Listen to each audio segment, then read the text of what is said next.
Hi guys, good evening. Dito na po tayo sa combo of the day. So first card natin, we have the CEO. Then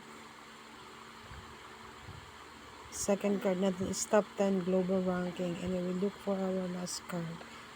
We're going to go at legal. So we have the invite one more friend. So hindi po natin siya mabubuksan. Need natin ng isa pang invite. So, hanggang bukas po. So, yun lang po. Kapag nakapag-invite ka ng isa, ma-unlock mo yan. So, yan. Use my link, guys, para ma-unlock ko ang license Japan. Okay, that's all for our video for today. Then,